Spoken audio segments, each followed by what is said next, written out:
All right, we have some more breaking news coming in now. These are exclusive details, and ED sources are telling us that a school run by Partha Chatterjee, the ED has essentially found the school, which is worth more than 50 crore rupees, and it's allegedly run by Partha Chatterjee. Now, it's called the BCM International School, which is essentially is the Bubbly Chatterjee Memorial International School, and the trust is mainly controlled by the son-in-law of Partha Chatterjee. I'm crossing over to my colleague Ashish Maharishi to give us more details on this. Ashish, what can you tell us about this school that the ED has found some information on, which is currently linked to Partha Chatterjee? So the Enforcement Directorate believe that there are certain proceeds of crime which should have been invested or could have been invested in the Bubbly Charitable Trust Memorial. You know, this is basically a trust which is on the name of the wife of Partha Chatterjee. Partha Chatterjee's wife, she expired in the year 2017. But, you know, the school is named after her name, that is Bubbly Charitable Memorial Trust is the trust through which BCM International School is basically controlled. This is basically, as of now, controlled by his son-in-law, the son-in-law of Partha Chatterjee.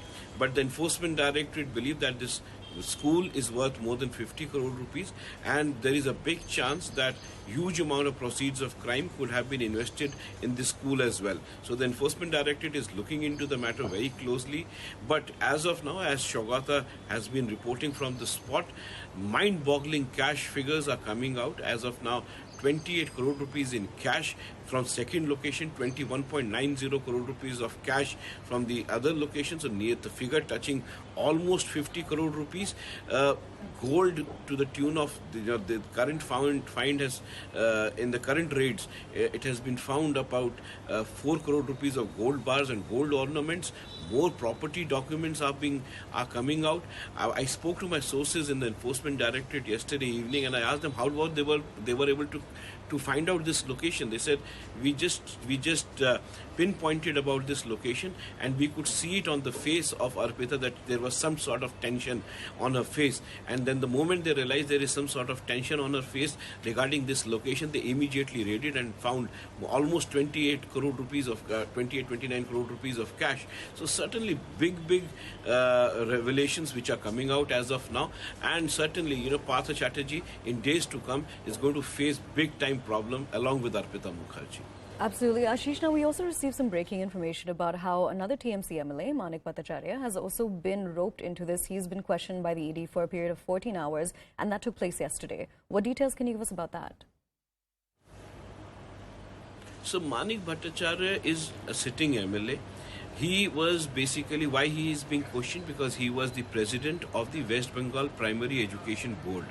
Now, a few months back, almost a month and a half back, the West Bengal High Court, in fact the Kolkata High Court, basically asked him to leave the position, and he was unceremoniously removed from the position because the High Court believed that this man Manik Bhattacharya, who was the sitting MLA, he was deep-rooted, he was involved into deep-rooted corruption in giving jobs for teachers in the primary education department, and that is why he has been questioned at length by the Enforcement Directorate. He was questioned for almost 14 hours yesterday. He was asked to leave at around late in the evening at around 11:30, 12, and after 14 hours of questioning, he was asked to go. But then the spotlight yesterday was basically searches on our houses of Arpita Mukherjee, where cash is trickling down.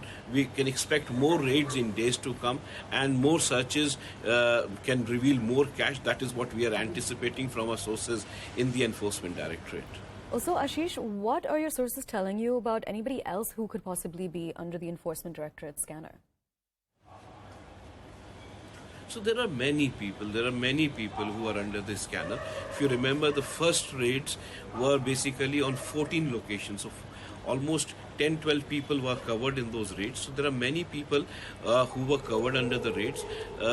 But ultimately, who was the beneficiary? The beneficiary was basically Partha Chatterjee and his close aide Arpita Mukherjee. That is what the Enforcement Directorate revealed. There was a proper hierarchy which was created, and people who were bringing in the candidates to these people, ultimately they basically brought through different channels these candidates were brought, and ultimately serious candidates who could pay money, they were taken forward, and finally whoever used to spend huge amount of money in cash to these people, they used to get job, whether they're deserving or undeserving, it did not matter. So the ultimate question was who was giving money. So here there were certain people from whom they collected money. What now details we are getting from our sources is that they are getting various complaints also where money was given but job was not given. So there are various people who gave money to these people,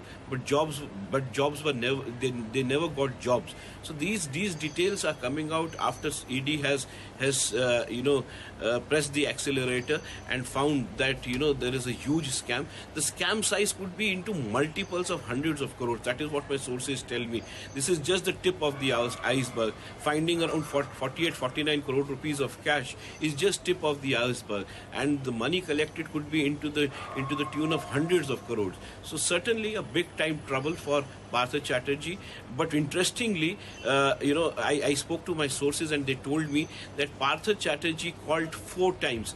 3 times Mamata Banerjee did not respond to his call, and on the 4th occasion she blocked his number. So it's like it's like Trinamool Congress is basically not with Partha Chatterjee, and Partha Chatterjee has to alone fight his battle. All right, Ashish, thank you so much for joining us and bringing us all of those important details when it comes to this probe in West Bengal. Now we're